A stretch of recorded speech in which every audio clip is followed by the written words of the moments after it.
Good morning and welcome back to another round of Steel Connect webinar. I'm Rocky and your host today to talk about steel and building related topics.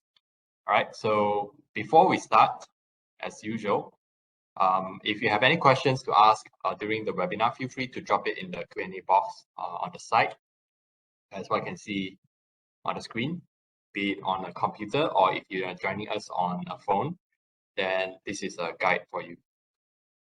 Okay, so there will be a dedicated Q&A box, so instead of the chat box.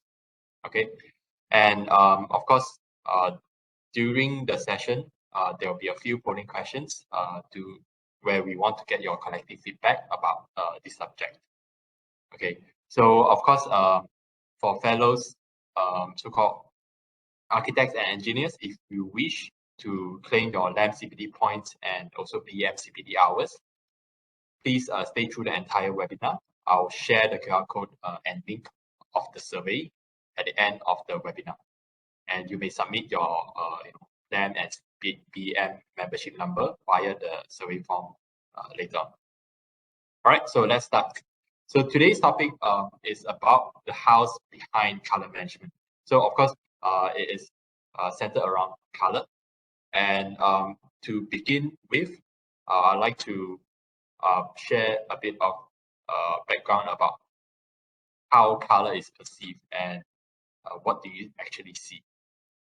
All right, so I hope this is an interesting topic to you. So just ask yourself, how do you actually perceive color, right? So do you enjoy seeing a lot of colors, like the rainbow that's shown on the screen?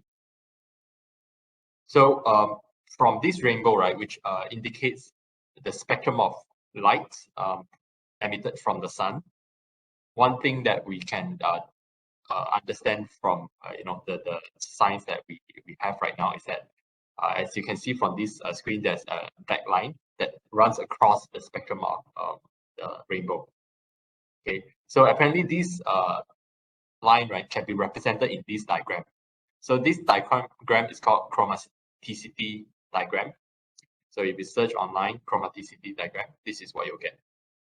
All right, and what it represents is the range of perceivable color range that us human eyes is capable of perceiving.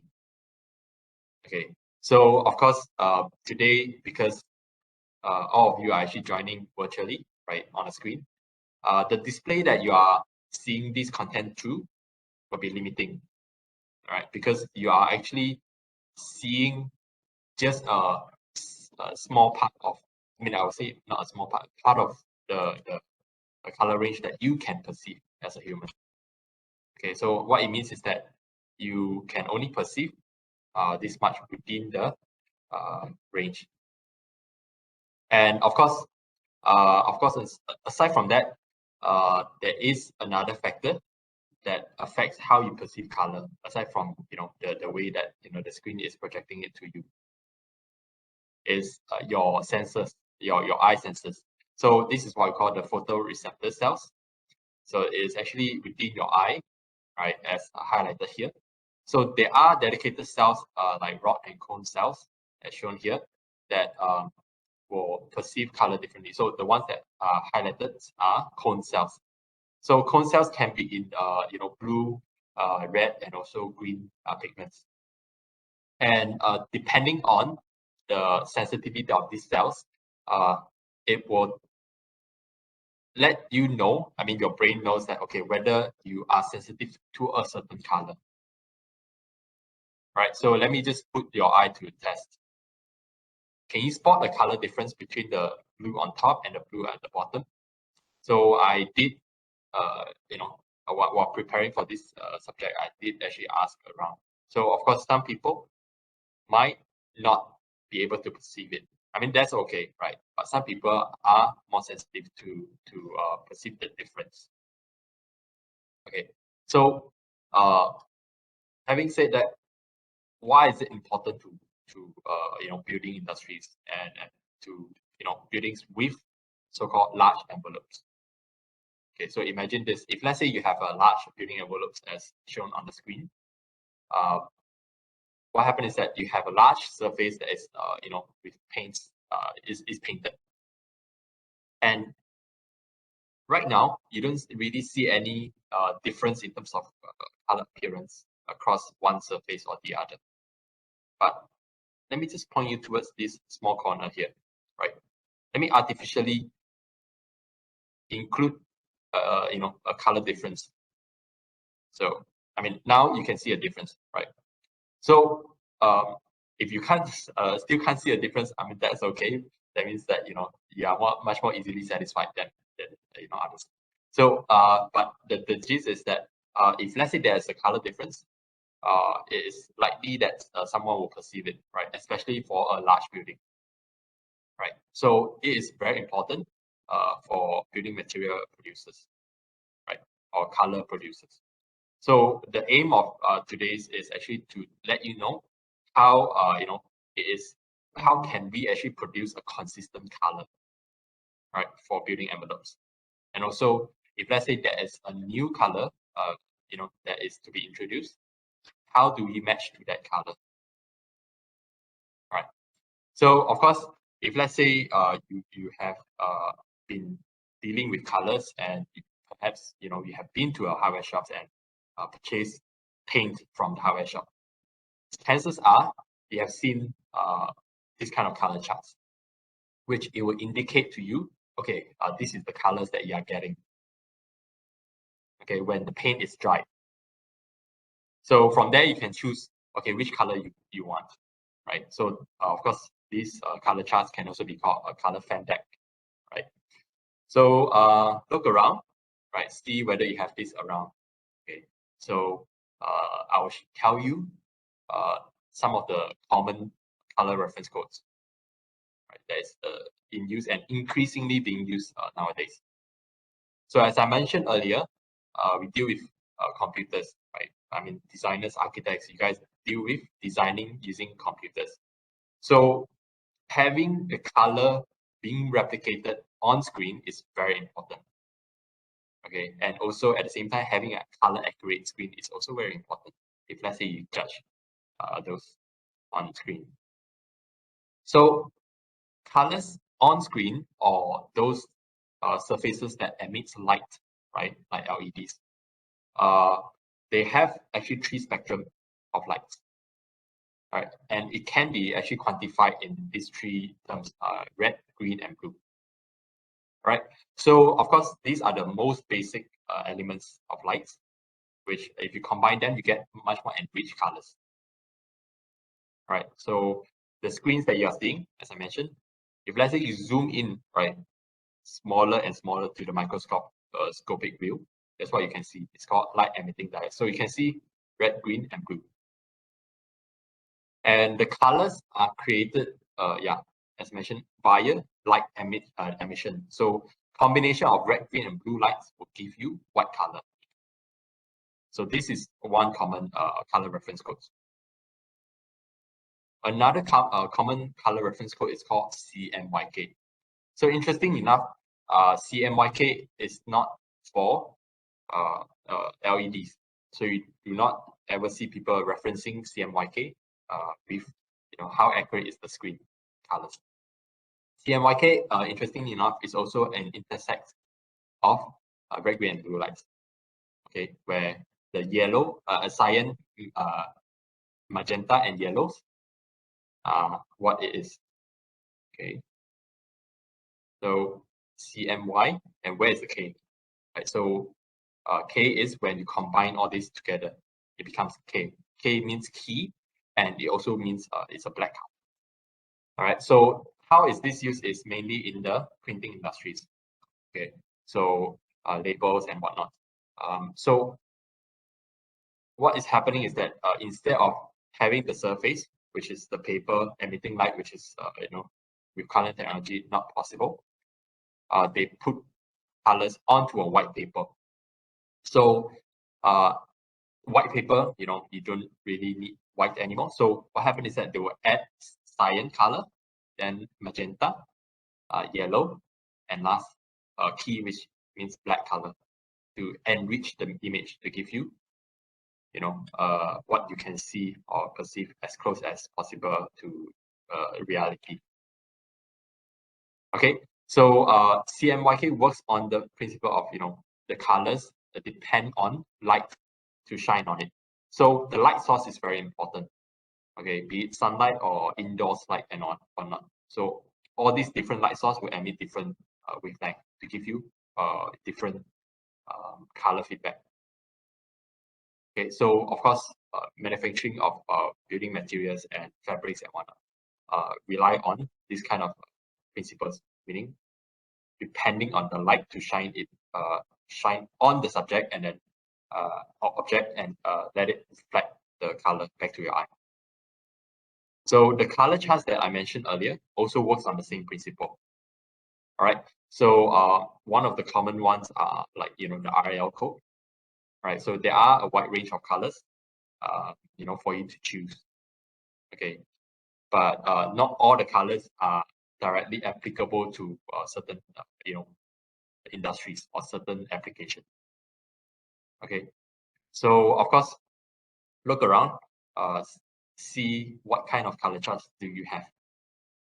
Okay, so now is where we go into the exercise of polling questions. So of course here, what we want to know is which color do you actually prefer? Okay, so we have actually prepared a few simulated images where we want to know which the scenario is this. Imagine if you are designing for your next iconic project. Which color are you inclined to try out? Okay, so after this slide, I'll actually flash out 6 different options. And bear in mind, you can have more than one option, one choices. And please take these polling questions as a casual color exercise and just choose based on your first instinct. Right. So there will be 4 total pollings. And because that there is some technical issue with our polling questions on WebEx, so we would like for our audience to key in the chat box your preference. So you can have 1, 2, 3, 4, 5, 6, whichever. If let's say all of them, then you just click type in all of them or say all. Right. So we would like to have your feedback.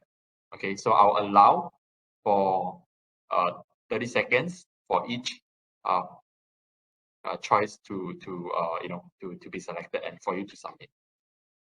Okay, so this is the first polling question. Right, so just put the feedback in the chat box. Okay, which one do you prefer? Okay, 1, 2, 3, 4, 5, 6. Well, I would not try to influence your answer, but I know my preference. Okay, so personally, well, there are 2 choices over here that I'm trying to put on my own house, because it somewhat projects a certain personality. So if you are architect, definitely if you like that color, choose that. So yeah, another 10 seconds, then I'll move on to the next polling question.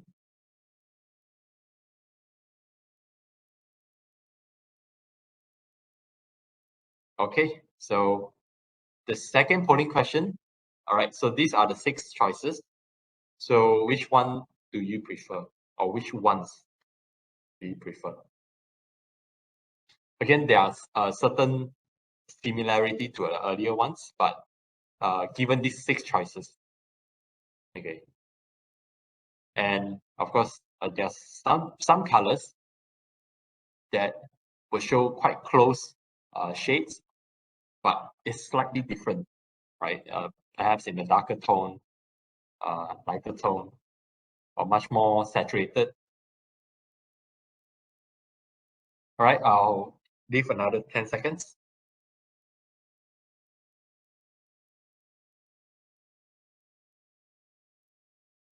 Okay, so let's move on to the third one.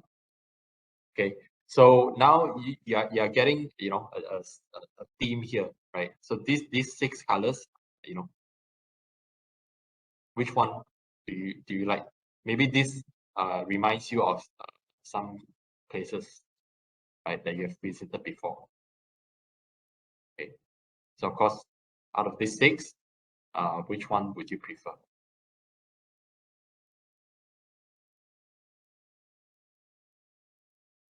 Okay, let me see whether technical. All right. All right. So let me move on to the last one. Okay. So the last one is much more saturated in colors. So this might make your choice much more easier. Right. Personally, I think this one is quite straightforward for me. Okay. So again, vote on your choice. All right.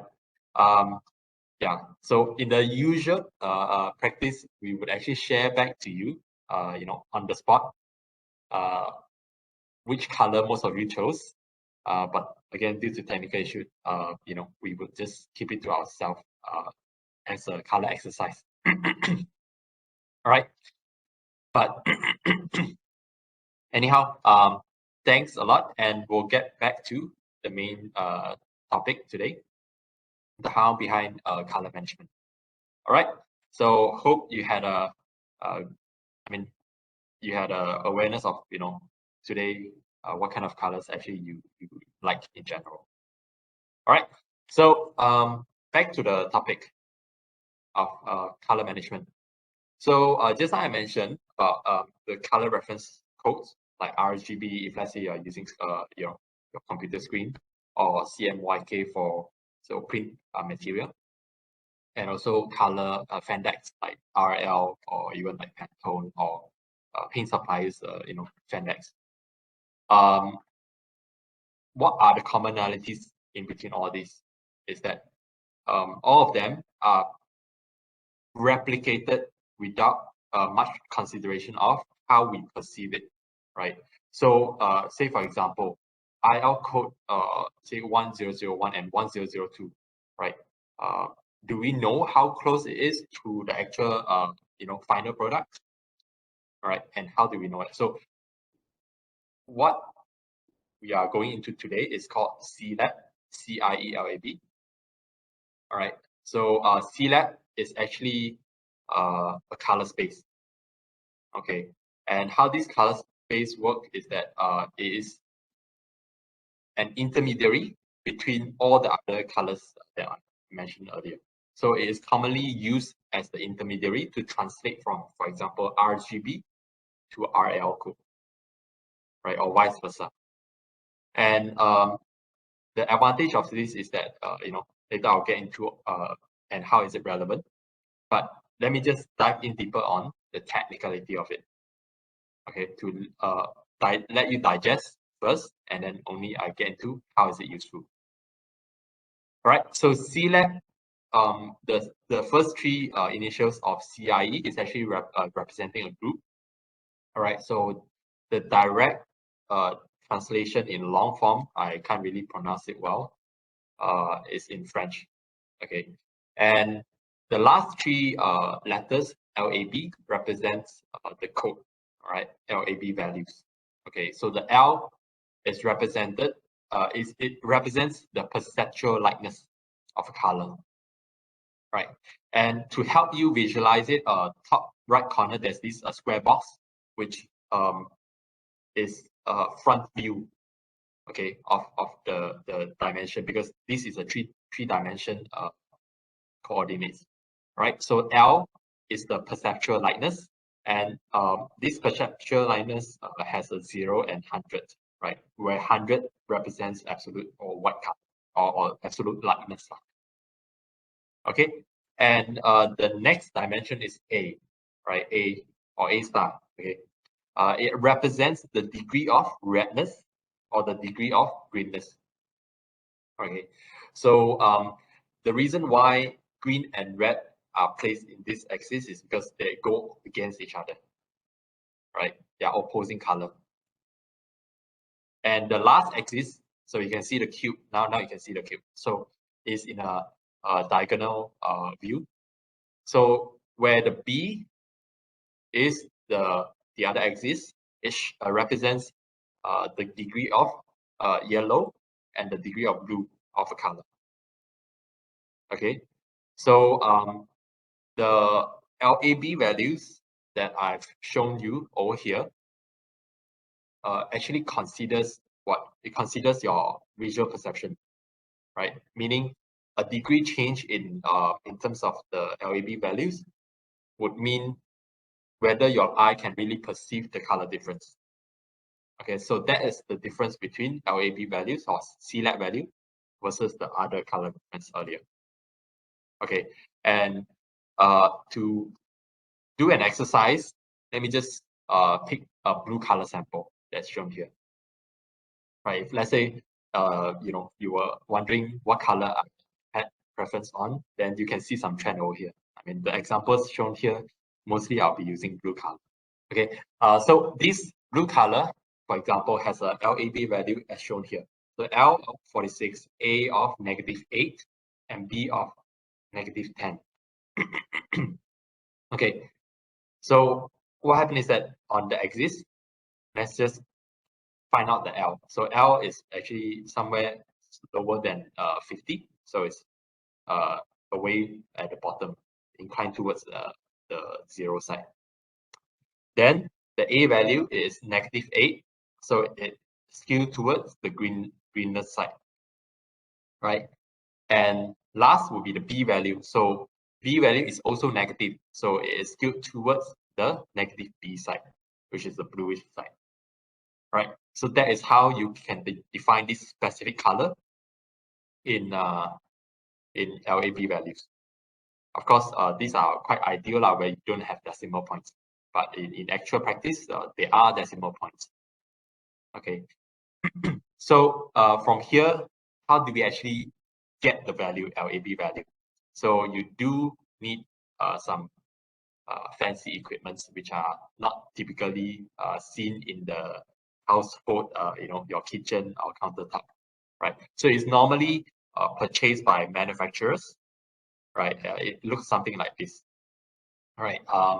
That is, a countertop sample, so it is quite huge, right? And within here, right, there will be a sphere. So this thing itself is, the generic term is called spectrophotometer, and it will actually attempt to simulate light source from the light bulb. So the light bulb itself will simulate a light source from the sun, typically the sun, because most items are illuminated under the sun. So they will use a light source that attempts to replicate the sun's light source and shine it onto this sphere, right? And the light reflected off the wall of this sphere will be shine onto this color sample, as you can see at the bottom, which is a blue color, and then reflect back to a sensor that is off center by 8 degrees, right? So then there'll be all sorts of sensors that translate that into a value, hence LAB value. All right, the technicality of this is just too far, so and not suitable for this platform, so I will not get into detail. Right, and going back to the colors, the blue color that I mentioned and shown earlier in the slide. So how do we actually make use of CIELAB value? Right, so over here there's a debate on this slide where some people will say, hey, there's no color difference. Some people will say there is color difference, but color difference by how much, right? So all these are very subjective questions and statement, right? No color difference to all the way to, okay, there is a color difference by how much. So that is what CIELAB value can actually do to help to quantify that, right? So it leads us to the third point, which is color difference, right? So in order for us to just now mentioned, consistently produce color from a factory. So what we need to do is not judge the color difference subjectively, but rather find a very consistent way of judging the color difference, right? So quantifying it, difference by how much. So using the CIELAB values, So the machines that you saw earlier, we measure the LAB value of the first color, the blue color on top, and then measure the LAB value at the bottom. Right. So here you can see I put a note, sub note of a 1 for L1, L2, A1, and B1 for the first color, and then L2, A2, and B2 for the second. And from here, it will be computed, meaning calculated, to give you the quantified, to quantify the color difference. Right. So again, back to the color space. So now I have the position of LAB, the first sample, and then I measure the second one. So L2, A2, B2. So here I artificially put in a difference at the B value. So what you can see is that the B value is shifted by 2 units. Okay, so what happened is that the color difference is actually at the blue spectrum. Okay, so using all these 6 values, how do we calculate it? So I'm just going to show you the most simplified calculations or formula, where from here the 6 values will be we will calculate the difference between each spectrum, meaning the L value will calculate the difference, the A value also, and B value also. From there, it will be using this formula. So this formula is the most original formula, most simplified, in fact, to allow me to explain this in today's platform. Okay, so if you recall Pythagoras theorem or trigonometry, so this is the formula that you use to calculate the difference. So from here, what you can see is that there is a triangle. Triangle means delta, means the difference between 2 values. Okay, so over here, what we calculate, the last result we want to see is delta E. Okay, so delta E represents something, which I'll get into later on.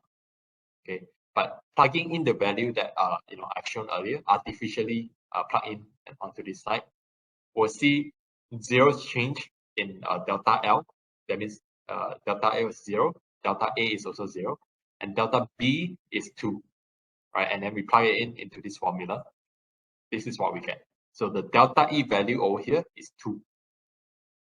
Okay, so what does that mean to our eye? Okay, so it's always important to your eye, because that is what we want you to perceive anyhow, right? The end result. So before we get into analyzing the delta E equals to 2, let me just tell you also, the formula that I've used on for this explanation is the most simplest formula. It's called CIE 76, as what you can see on the top. So the number behind actually indicates what year it was derived, what year it was formulated, the formula. So of course, over the years there was improvements on how to calculate and how to make it much more perceptually accurate to our eye. Meaning, how can we actually evolve the formula to make sure that delta E is closely replicated to how we perceive the color change or color difference. All right, so of course, by no means that you should take this formula and to apply it on all the color difference. All right, so the machines that I mentioned earlier, they will automatically have the formulas of CIE 2000 inserted into it. Into the software itself to calculate for you. Right. So all right, come back to the value of delta E. So what it means if, let's say, you have a number.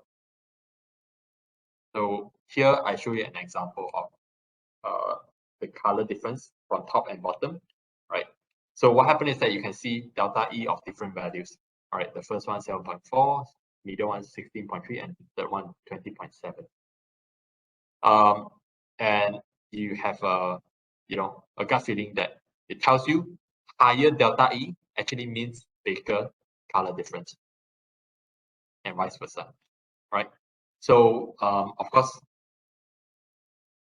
how big is considered perceptually different and how big is considered not acceptable for certain industry, right? So that is very subjective. So, but generally speaking, delta E of less than 1.0 is not perceptible by human eyes, right? So this is quite generally understood that delta E, if let's say you have it less than 1, it's quite hard for your naked eye to perceive the difference between these two samples that I'm showing you right now, right? If let's say you can spot a difference, that means your eyes is quite superhuman level already. Okay, so of course, typically, if let's say the delta E value is between 1.0 to 2.0, then it's generally understood it as being perceptible by close observation. Meaning, if you look at it close enough, you can see the difference, just like the example that I'm showing you right now. Okay. Again, it's okay if you can't look at the difference. You can rely on the machines to tell you that. All right. So having said all that, right? So it means that delta E is used to identify whether a color that's produced is close to another benchmark. And it goes without saying that this delta E is the matrix that we use to do quality control, right? So this is a famous matrix or common matrix used for example, fabrics, anything that has to do with manipulating the colors of the final product. And again, having said that, also it means that there is a tolerance for all these matrix. So for building envelopes, definitely there's a manufacturing tolerance to the color, right? There is no absolute equal when it comes to production, because nothing is perfect in this world. So coming back to the building envelope that I showed you earlier, remember just now I was pointing towards this special area. So what we recommend, and acknowledging the fact that this the tolerance is not avoidable, right? It's inevitable. So what we recommend is that on a project to project basis, there are conscious decisions that we want to use the same batch of product in one surface. Okay, meaning if let's say you have a batch of product that is run together, the chances are the tolerance is way lesser than what you can see from batch to batch, right? So example that I show you, artificially created over here is that it's better off for you to have the whole surface being in the same color rather than just a small patch of area on the same surface represented at the same angle. All right. So and having to say that, also there are certain important notes that would differentiate the color shades, and sometimes are not picked up from the color reference codes that you typically use. Okay, and this is a conscious things that we as a producer normally would have. Okay, so the first thing is gloss level. Okay, so the three colors that you see across the screen is of the same shade, meaning if let's say you use say 3 colors that are same, the color codes might be the same, but there is a difference in terms of gloss value, right? The one on the left is actually less glossy compared to the one on the right.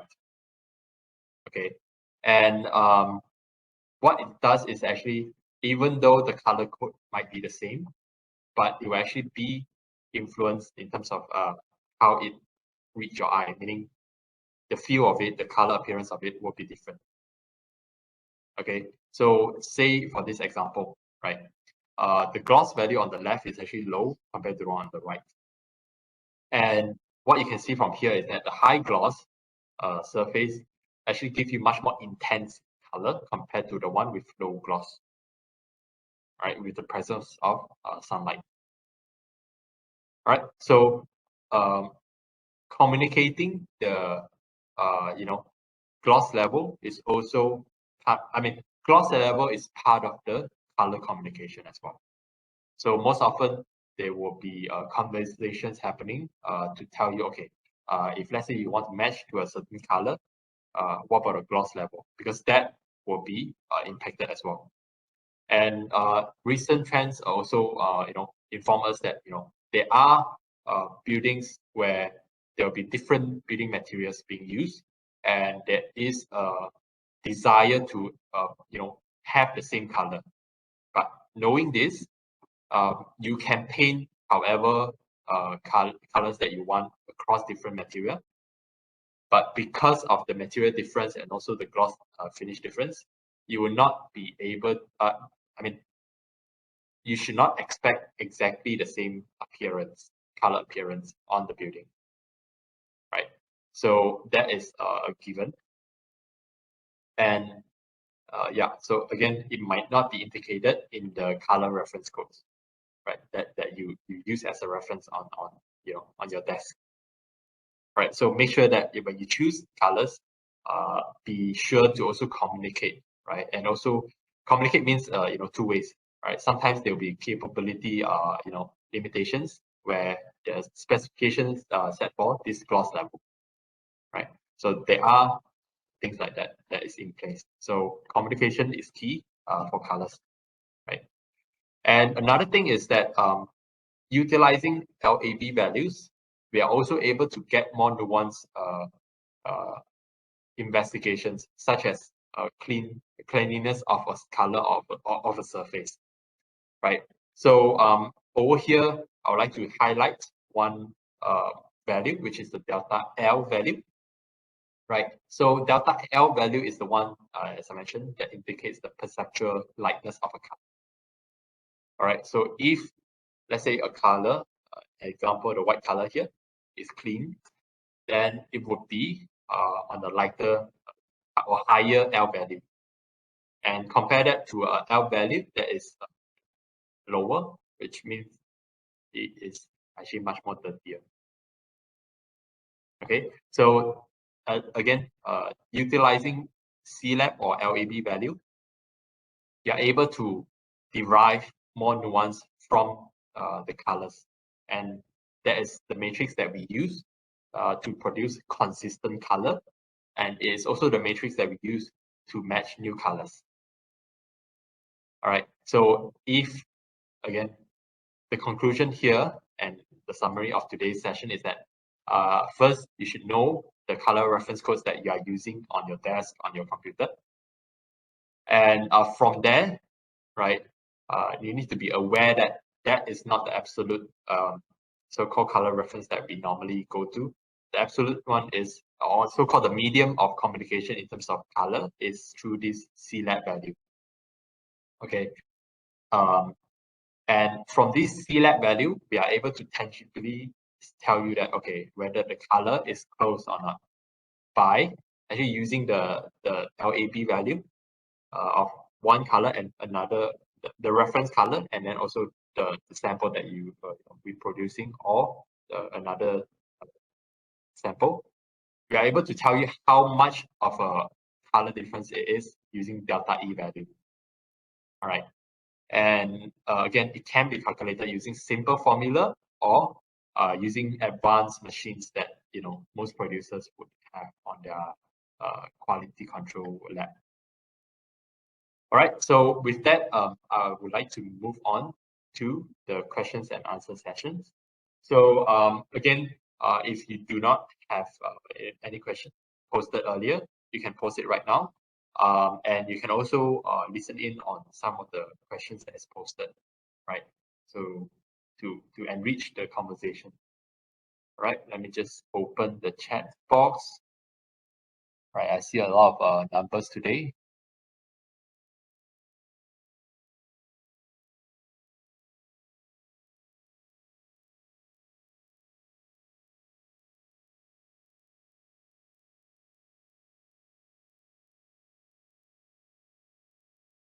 So yeah, I'm still scrolling through the numbers. Let me just find.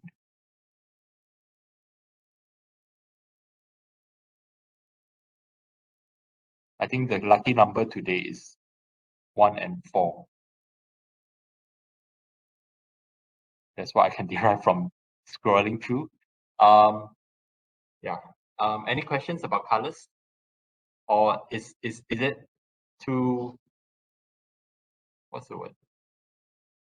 Too abstract to imagine how it can be used, or how is it useful?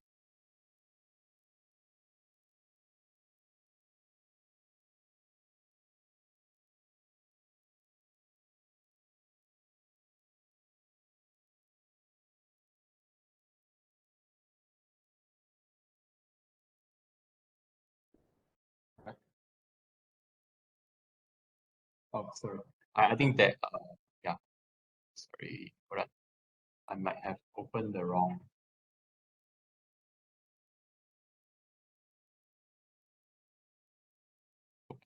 Okay, so I think yeah, the question is posted in the Q&A. Sorry, my bad. So the first question is from Sony. Are we using the DeltaE to check on color difference over different type of finishes? For example, metallic finishes and texture finish. Yes. The colors that are measured and collected from the spectrophotometer, which is the equipment to collect LAB value. It can also be measured. I mean, it can also use to measure colors of different surface finishes, like metallic finish or even textured finish. So of course, the variation of say metallic finish or textured finish would be larger because of the nature of the surface being much more uneven, and there are more so-called what do you call appearance difference over those kind of finishes. So yes, it can also be used to measure that, but maybe the tolerance will be higher, right? So is that possible? From Latifa, right? So is that possible after 6 to 8 years for maintenance? Need change of material code with same color are not available. Maybe existing color are fading, so when we install, there might be different color on our building. Yes, Latifa, I think you are highlighting a very important question here. Let me just try to reinterpret it in what I understood your question is that you're saying for your existing building that has been cladded with one building material for 6 to 8 years, right? So by going back to the same manufacturer to ask them to produce the same color and then cladding it next to each other, is it are you able to get a same shade? So the answer is no, because we need to be conscious about the ingredients of the colors, how durable it is, and especially if let's say you install it as a facade, then the changes would be much more obvious compared to if let's say the materials is used for internal purpose, right? Simply because under the sun, right, which is the building envelope, aside from the visible lights that I showed earlier, which is the rainbow spectrum, there are other spectrums uh, that are abrading the surface. That means it will eat away and also remove the coating, the paint coating. So over time, for example, 6 to 8 years, the color will start fading, right? And if you have a new colors, a new original color put next to it, so you can see the difference. Of course, having said that, there are technologies out there where colors can maintain or change in very small degree over the same period of time. So you need to be conscious of the type of product that you are buying and how long the color can last. All right. So of course, that's what we do over here, and definitely, if you are interested to know more, please let us know. So have a much more specific conversation with you. Right, Mark, any info on how big a delta that UV rays UV rays or heat may cause per year? Thanks, Mark.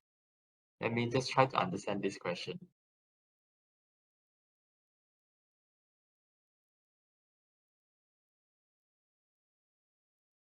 How big of a delta that UV rays or heat may cause per year? Mark, maybe you can you give more dimensions to your question? I think what purpose is this, and where do you normally see this UV rays delta? Yeah. Thanks for helping with me to understand your question. So the next question is, which color code is more commonly used for color reference, RL or CMYK? How about the Pantone code and hex? So can we use it as color reference codes as well? Okay, so generally all these color reference, it can be used, but to different applications it's much more relevant. So for example, just now I mentioned CMYK.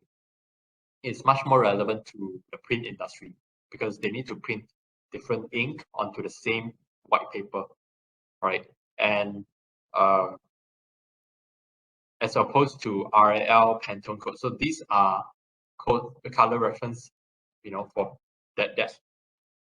I mean, these RAL and Pantone are basically so-called the organization that produce color reference charts, like color charts and whatnot. So they will try to attempt, that is their product, per se, right? And the colors that are mapped out by all these color charts are colors that they think is common and whatnot. So it can be used. Normally, what we see is people coming to us with RL code, Pantone code, and whatnot. But hex is rarely heard, right? Rarely used in building industry, right? So the more common one would be RL and Pantone code. We did encounter some coming to us with RGB code, right?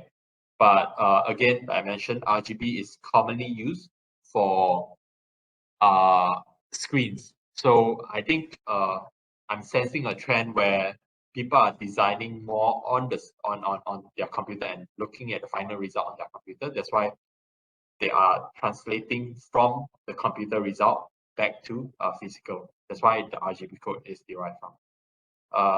But I do encourage that if let's say you come to us with RGB code, the colors appearance might not be easily comparable compared to RL and Pantone, which are physical charts, right? So RGB code are replicated on screen, so it's sometimes very hard for you to actually know whether the color that is matched is how close is it, right? So yeah, so we will try to attempt use the intermediary, which is CIELAB, to translate the RGB code to CIELAB value, and then use that CIELAB value to match the color. So that's commonly how it is benchmark against. All right. Always here there is no right or wrong color. What is your thought? Okay, so I think this from IR Ghana Saharan. Sorry, if I may pronounce your name. So IR Ghana. Yeah, there is no right or wrong color, right? It's just how applicable is the color on your building. So say for example, just now I mentioned for building envelope, because it comes under attack by the sun all year round, there are more suitable colors that can actually give you longer duration. So basically value for money, right? And of course, choosing the right color also comes with the assumption that you understand how durable is the color. So this is what we do on a day-to-day or year-to-year basis, where we actually do a lot of research and put a lot of samples under the sun to observe the color change and color performance. And we do also do on-site evaluation of the buildings. So the equipment that you saw earlier, there is a portable one where we can actually go on site and measure the color difference as well, right? And that will also give us an indicator of how far of a color change it is from the original samples or original color. Okay, so to answer your question, there's no right or wrong color. It's just more suitable or less suitable. This is my view. Okay, so how color play the main role to impress people of their first impression? Muhammad Zakir, right? So I think you're touching on a very good point, but although it's a bit subjective. So impression can mean a lot of things. So it can mean, I presume it's good impression. So we do see buildings in Malaysia that architects are using playful colors, right? Playful but applicable, right? Suitable for envelope usage. So we are constantly also covering projects that are interesting. So you may also go back to our archive or our YouTube channel to look at those videos, right? I think just last month we had an interview with Mingja from Penang. So she designed, or her team designed, the Penang waste transfer station that has a certain first impression, gives a certain first impression to people passing by or people driving by. So that also has an element of playful with colors. So you can actually go and watch it or read it on our still stories. All right. So okay. How big of a DeltaE the weather will cause in 1 year? Okay. So Mark, I think I am getting your question. If I'm getting your question right, it means that how big of a DeltaE can you expect from building envelope if, let's say, the building envelope material is exposed to sun for 1 year duration? The first thing I think before you look into this is how suitable is the material and also the color that is formulated. I covered this in, I believe you joined also in the previous session where I talked about elements of the color that will impact how the color react to the weather, right? So the same shade of color can react to the sun differently in the same duration of time, in the same period, right? Meaning 1 year. If a good color with good ingredients, right, it can actually have unperceivable color change, meaning less than 1, right? A bad color can have very perceivable color or DeltaE value, right? So meaning more than 2 easily within 1 year. It's possible, entirely possible.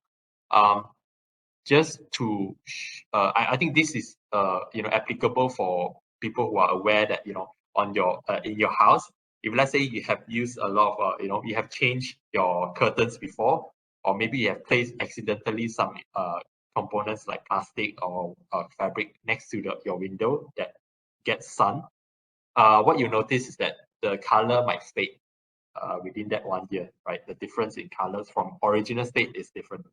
So those are not suitable to be exposed to the sunlight. Okay, so hence it will fade if let's say you put it under the sun for too long. Even clothes, right? The black clothes that I owned 10 years ago and now, the shade will be so much different, right? So that is a question of suitability, and then we look at the DeltaE. So to answer your question, there's a big range of DeltaE that we can expect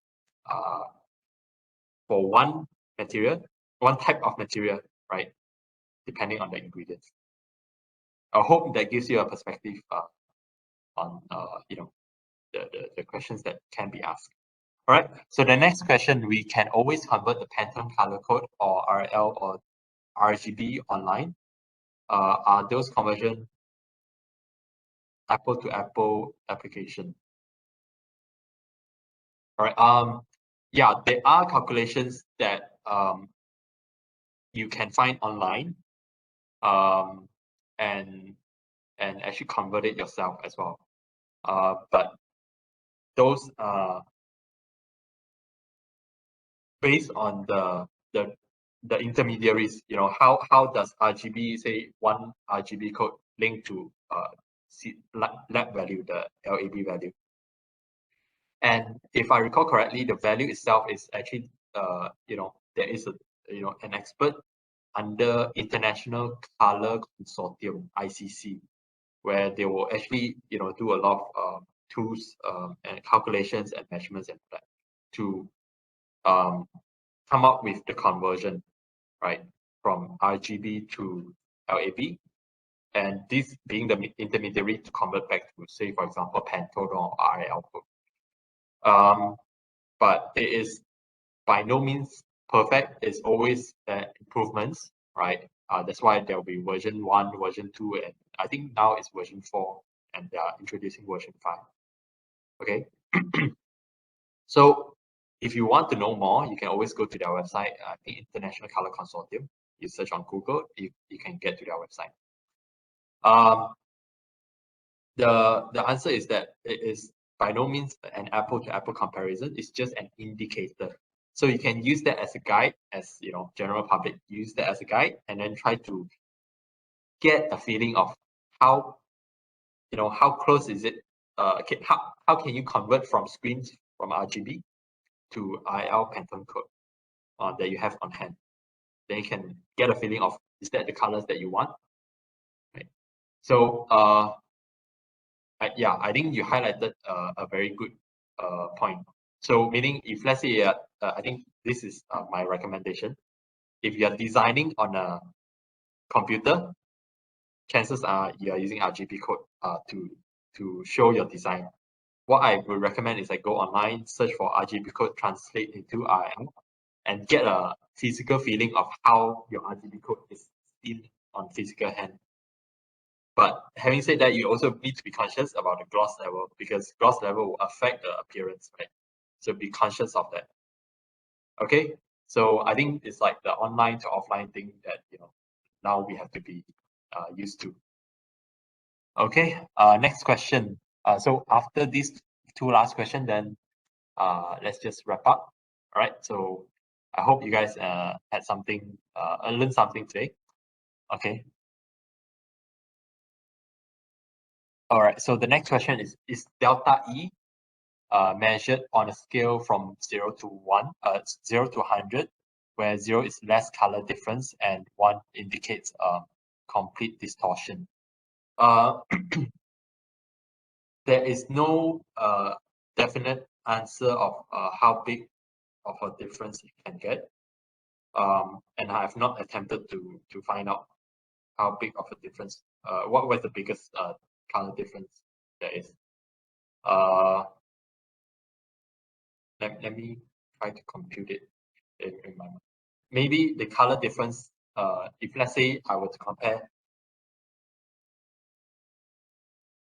absolute white and absolute black, and I use the formula, the simplest CIE 76 formula, then yes, you get 200. I think there is slightly more, because if let's say it's absolute, the green and also red, that means the A is one is negative and one is positive. I think the largest negative that they can get to, which is by no means the hard border, I think it's negative 128, and then the positive is around 127. That is based on the number that I saw on during this research, right? I mean, researching for this topic.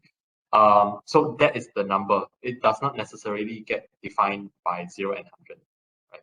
But what we can know from experience is that typically, if you see the DeltaE being somewhere around